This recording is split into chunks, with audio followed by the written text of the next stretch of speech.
Bonjour, bonjour, encore une petite vidéo pour le C4 Picasso. Bon, bah écoutez, rien de bien méchant, c'est surtout que ça coûte cher. Tout simplement, vous voyez, des petits indices qui peuvent vous donner. Donc vous voyez, c'est tout noir au niveau de la sortie d'échappement, parce que derrière, à la sortie du turbo, il y a le FAP, le filtre à particules. Donc moi, ce qui s'est passé, c'est qu'il a commencé à se mettre en alerte anomalie anti-pollution. Donc il lançait des phases de régénération, donc de nettoyage. Donc il m'a averti, et il a été gentil. Il a fait ça pendant 2 mois, 2 mois et demi, tous les 1 semaine, 15 jours, il se mettait en nettoyage et puis ça repartait. Et puis là, il est colmaté. Donc la voiture, elle met un voyant permanent et bien sûr, des fois la voiture s'arrête carrément au milieu de la route. Parce qu'en fait, les échappements, à l'échappement, les gaz ne sortent plus, c'est complètement bouché. Et la stratégie électronique du moteur, vu que c'est une boîte auto, te fait descendre toutes les vitesses une par une et arrête le moteur. Et du coup, on est arrêté sur le bas-côté. Donc voilà. Donc je me lance. J'ai commencé. On enlève toute cette partie-là, la carcasse qui est ici. En dessous, sous le moteur, donc après avoir enlevé la plaque moteur, il y a le collier de l'échappement à faire sauter et les deux tuyaux de pression. Donc il y en a un ici, voilà, ça doit être du 19, il me semble, du 19, et il y en a le même que ça en dessous à enlever. Et sur le côté, j'ai la petite sonde là, il y a une sonde de température ici, donc à enlever, très fragile, faire attention. Donc voilà. Et le plus dur là-dedans, une fois que vous avez enlevé tout ça, c'est d'enlever cette carcasse là. Donc ça abîme un petit peu souvent les ailettes du radiateur. Donc faites attention de ne pas percer le radiateur. Ça se fait pas mal, ça se fait bien, il faut juste être patient. Donc là ici j'avais j'ai la durite de turbo qui est posée juste là. Donc qui est clippé comme ça. Donc c'est facile, il y a un collier ici à enlever. Vous avez un collier de maintien avec une vis de 13 qui est prise là, un peu délicate à avoir. Et juste la vis de 10 à enlever sur la durite du turbo. Vous voyez, vous avez un petit logement là ici avec une boule de fixation qui se maintient à l'intérieur. Donc en fait le tuyau il est fixé comme ça. Donc pour le mettre il faut l'emmancher, verrouiller. Donc vous voyez, vous avez un genre de guide ici, là, cette vis là vous la touchez pas, surtout pas. Donc vous la laissez comme ça, donc vous emmanchez le joint torique, vous le verrouillez, là ça fait une glissière, donc ça s'emboîte dedans, et après ça vient se clipper là-dessus. Donc délicatement, vous tirez un peu le tuyau, il va se déboîter une fois que vous avez enlevé le manchon, et hop, vous sautez, et c'est parti.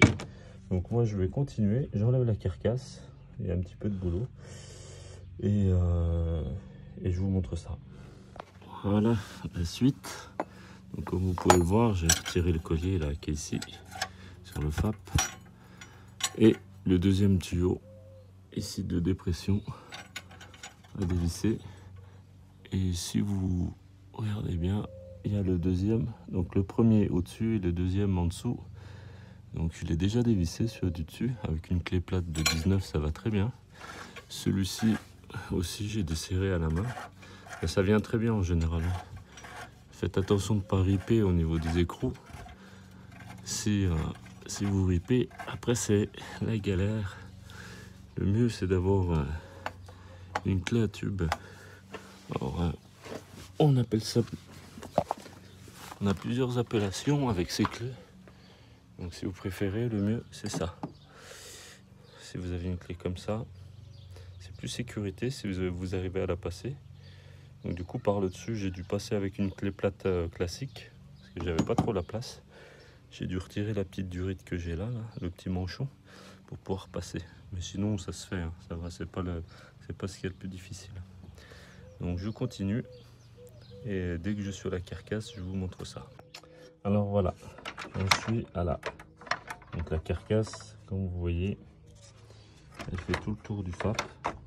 Et bien sûr, il n'y a pas la place. Donc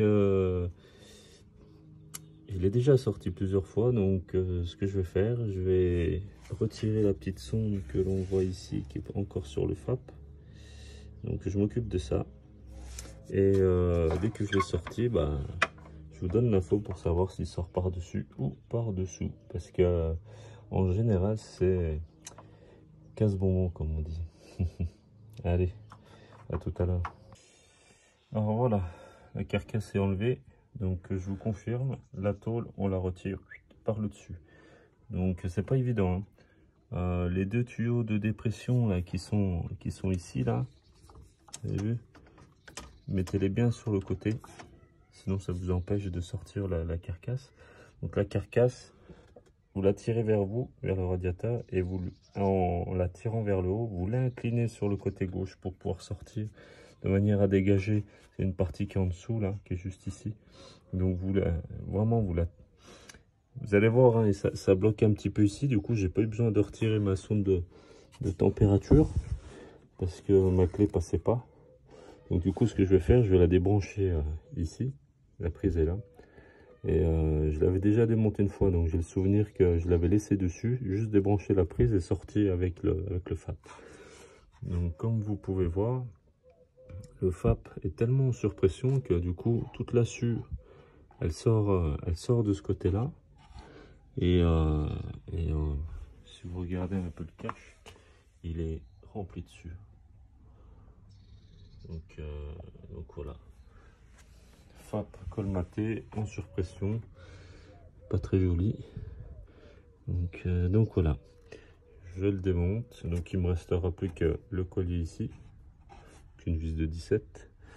Et si mes souvenirs sont bons, on a 2 écrous de chaque côté, il me semble. Ils sont pas visibles là. Donc peut-être par en dessous.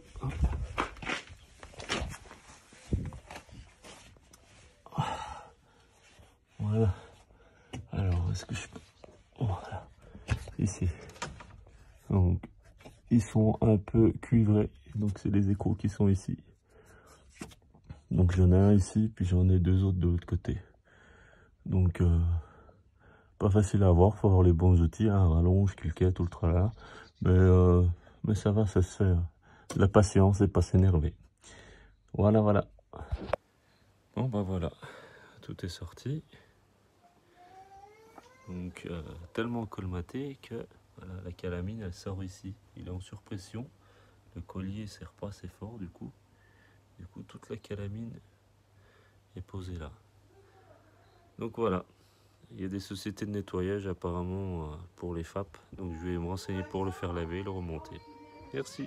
Alors, voilà. Le FAP est remonté. Donc nettoyé. 65% de taux d'encrassage.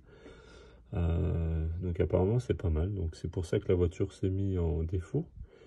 Donc là le monsieur spécialiste dans le nettoyage de FAP a fait un bon boulot, donc il repart comme neuf, quoi, à zéro, impeccable. Donc petit conseil, après avoir remonté, donc après ou avant, le mieux, si vous avez un peu de place quand il est retiré, c'est nickel. Vous voyez les tuyaux de dépression que vous avez ici, donc ils sont suivis de 2 tuyaux en caoutchouc qui vont sur ce capteur ici, et les deux, donc ici. Donc un conseil que je vous donne, il y a un petit boulon de 10 là, vous l'enlevez, les 2 colliers ici, vous sortez toute la tuyauterie, donc c'est pas bien dur, hein. Ça passe dans une petite, dans un petit renfort là ici. Donc vous sortez les 2 tuyaux et avec du nettoyant frein, vous aspergez à l'intérieur et vous séchez bien à la soufflette. Parce qu'en fait, vu qu'il y a beaucoup de sueur, le FAP est en surpression, donc automatiquement la sueur est remontée à l'intérieur. Si vous remontez tout ça comme si de rien n'était, sans nettoyer, les tuyaux vont se boucher et le capteur sera colmaté, donc il vous annoncera le même défaut que si vous aviez le filtre à particules plein. Donc un grand conseil, faites ça. Et si donc évitez de souffler par contre dans le capteur, hein. Pas de soufflette, attention, hein. Donc moi j'ai regardé à peu près dedans, j'ai soufflé à la bouche. Donc j'ai pas mis de nettoyant frein au cas où, je sais pas si ça supporte ou pas vu qu'il y a de l'électronique. Nettoyant connecteur à la rigueur, si vous avez ça. Mais surtout ne soufflez pas la soufflette intérieure, sinon vous allez exploser la membrane et le capteur sera foutu. Donc voilà, mais bien nettoyer les tuyaux, et une fois mis au propre, vous pouvez tout remonter au sens inverse. Donc voilà. Moi, je repars pour quelque chose de nickel. Et faites bien attention surtout à la sonde de température qui est ici. Très important, ne la tordez pas, nettoyez-la avec... Moi j'ai pris nettoyant frein imbibé sur un chiffon, vous la nettoyez. Donc vous la remettez dedans. Et surtout, de toute manière, essayez pas de l'enlever sur la voiture. Enlevez le FAP avec la sonde de température. Vous la retirez une fois qu'il est enlevé. Vous allez avoir plus de place. C'est impossible avec une clé plate, avec ce que vous voulez. C'est impossible de l'avoir. Il n'y a pas cette place, en tout cas sur le C4 Picasso. Donc voilà. Pour le reste, normalement, il y a une remise à zéro des compteurs et re-remplir la sérine. Donc c'est le liquide additif qui va avec le FAP. Donc ça sera fait, vu qu'il faut un ordinateur, ça sera fait au garage directement. Donc voilà, pour la suite, normalement, il n'y a pas plus de difficultés. C'est exactement la même chose au démontage, ça va assez bien. Donc bon courage pour la suite, à bientôt. Alors, petit supplément comme promis, fin de vidéo. J'ai une personne qui m'a demandé dans les commentaires de la vidéo précédente par rapport à un problème de fuite d'huile sur son turbo. Donc c'est simple, vu que j'étais en garage pendant des années, c'est vraiment une problématique qu'on a eu à chaque fois sur ces véhicules-là. C'est que pendant que vous avez votre FAP, votre filtre à particules qui est démonté, je vous conseille vivement, si ça n'a jamais été fait, de changer cette vis là. Alors cette vis là, c'est quoi? Comme vous pouvez voir à l'intérieur, il y a une petite crépine en métal.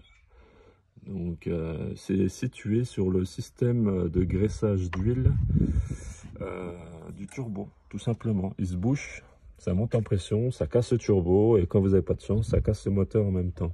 Donc vous avez la même vis ici, donc c'est la partie supérieure du turbo, où là l'huile ressort et retourne à l'intérieur du moteur. Par contre, vous avez la même ici, avec le papier d'alu, là, la protection aluminium contre la chaleur. Donc ça, c'est l'arrivée de graissage du turbo. Donc il y a une vis qui est prise sur le turbo, le tuyau descend derrière le FAP. Donc c'est pour ça, si vous avez votre FAP qui est enlevé, vu que c'est un peu de boulot, et vous allez tomber sur l'arrivée de ce tuyau là, en dessous de graissage, qui est pris sur le bloc moteur. Et sur le bloc moteur, je dis bien sur le bloc moteur, il y a cette même vis. C'est exactement la même que celle-ci, sauf que celle-ci, elle a la crépine à l'intérieur. Donc un conseil que je vous donne, démontez-la et faites sauter cette petite crépine avec un tournevis, un marteau. Vous coincez la vis dans un étau pour pas abîmer le filetage à l'extérieur. Et à l'intérieur, vous faites sauter cette petite crépine. Donc ça se fait bien. Moi, pour ma part, j'ai changé la vis parce que tout simplement, c'est plus facile et puis c'est plus propre. C'est que j'ai acheté la vis et avec la nouvelle vis, ils mettent la crépine en plastique. C'est un petit manchon en plastique et on peut l'enlever tout simplement. Donc c'est vraiment une problématique PSA. PSA, donc Peugeot Citroën, et franchement c'est à faire systématiquement, parce que vous allez faire vos vidanges, il n'y a pas de souci, on change les filtres à huile, il n'y a pas de souci, mais par contre ça fait la vie du moteur, on ne le change jamais. Donc un conseil, moi en tant qu'ancien chef d'atelier, on le changeait, on le supprimait directement. Donc voilà, c'est une petite information mais qui est très importante. Car si elle n'a pas été faite, faites-le pendant que c'est démonté. Est-ce que le plus gros du boulot, hein, c'est ça, c'est d'enlever le FAP avec le catalyseur. Et voilà. Donc je vous invite à mettre un j'aime sur la vidéo si vous avez aimé, à la partager si d'autres personnes en ont besoin, et surtout abonnez-vous, ça m'aide vraiment beaucoup. Donc voilà, je vous souhaite bon courage et à une prochaine vidéo. Au revoir.